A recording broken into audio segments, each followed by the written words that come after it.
Well, Harry and Meghan have demanded a royal apology for the claims made in their Netflix documentary. The 6-hour wine-a-thon launched blistering attacks on Britain and the British monarchy, and the palace is reportedly baffled by the request. They're not the only ones. And as if we haven't suffered enough, tonight Netflix released a new trailer for another Harry and Meghan show. This one promises to be just as smug as the first one. This was inspired by Nelson Mandela, who once said, "What counts in life is not the mere fact that we have lived. It is what difference we have made to the lives of others that will determine the significance of the life we lead." It's about people who have made brave choices. To fight for change and to become leaders. And giving inspiration to the rest of us. To live, to lead. It's unbelievable, isn't it? I mean, every time I think they can't plummet new depths, these two, they're now comparing themselves to Nelson Mandela, who spent nearly 30 years in a 6x6 prison cell. Really? He went on to become the first black president for South Africa, a unifying leader of true greatness, one of the, well, actually the most impressive person I've ever interviewed in my life. They are comparing their dash for freedom to a mansion in California where they now hawk out their royal titles for hundreds of millions of dollars. That's what Mandela did in their eyes? Well, to me, it's unbelievable. But maybe there are some out there that believe this stuff. Joining me now is the author and activist Natalie Collins, the former head of Royal Protection Di Davis, and Talk TV contributor Esther Cracker. Well, let me start with you, Esther. You've been waiting patiently here. They're the new Mandela, apparently, combined. I just find the arrogance is incredible to demand an apology, because that's how you get an apology, by demanding one, a sincere and honest and open apology. I just think, you know, they officially declared war on the royal family by coming out with this Netflix documentary. They made it clear that they wanted no reconciliation, because you wouldn't do that. You wouldn't put your family through that if you really wanted open, genuine conversation and reconciliation. But also, they just called Prince Charles a lying bully. Yeah. They've called Prince William even worse. Even worse. So they drove him out of the country with his, or he drove them out of the country with his bullying and lies. They've called the whole family a bunch of racists. Why would you even want an apology from people like that are so negative in your view? Well, I think I can understand why they're demanding an apology, because they're so self-righteous about everything. They assume they're right about everything. I can't understand what on earth makes them think Charles and William would even consider being in the room with them right now. But I do think there's an element of the longer that they can keep this feud going, that's more money in their bank account, because now everything they do, they'll just be like, oh, but what about William? How's your relationship with the royal family? How's your relationship with your father? And so it's basically, you know, a giant check that blank check they've signed. How could you trust them not to just basically record everything that goes on if they did have a meeting like that? Well, they would. Let me go to Natalie Collins. Natalie, I'm aware there are people out there that completely disagree and think that they are true freedom fighters who were oppressed by the royal family and have taken their oppression now to this vast mansion in Montecito in Santa Barbara. It's a beautiful place. I've been down to that area. Lovely. Rolling ocean waves, beautiful lifestyle. Not my idea of what oppression looks like, but there we are.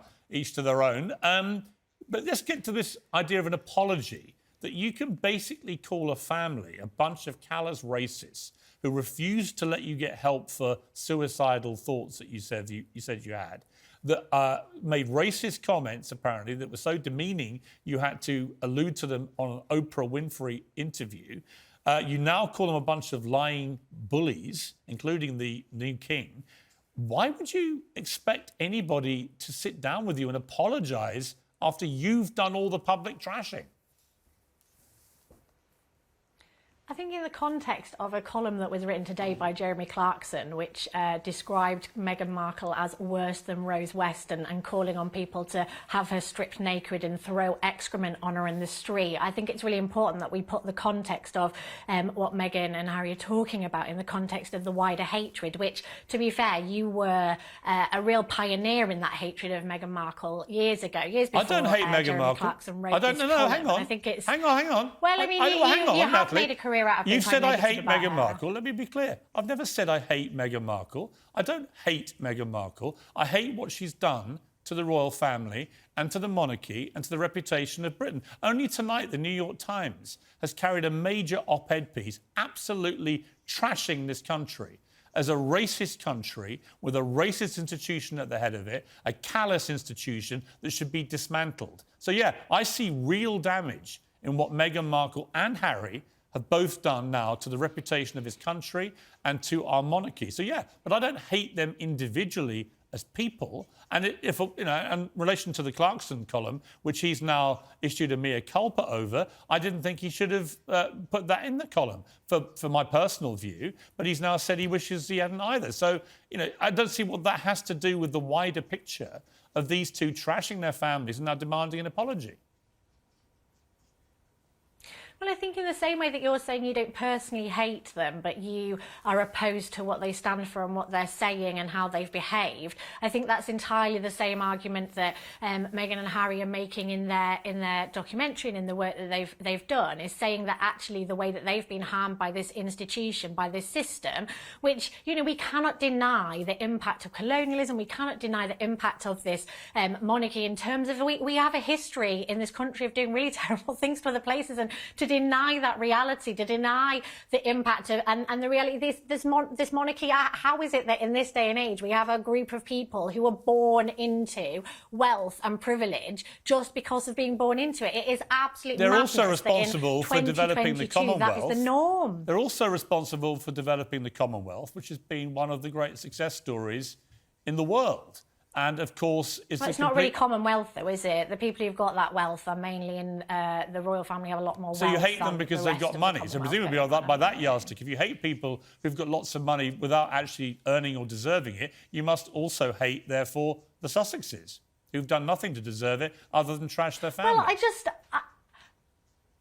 I think, you know, I think there's a sense that, of course, people, we can't, like, hate people because of their privilege, but what they're doing with it or how they're utilising it is really important as well. And I think there is a sense that we are also talking about a man who, as a boy, his mother was killed by a baying mob in the media, and then was, actually, no, that's not true. grew I'm up sorry. to have a wife. I'm sorry. Was also look, attacked by a baying mob. These are easy lies to say on television, but I'm afraid I have to hold you to account on them. But it's not a lie that his mother was killed, Princess Diana was not killed by a baying mob. It's not a lie. Princess Diana was killed by a drunk driver. That was the official inquest report into her death. It was a drunk driver speeding who killed Princess Diana.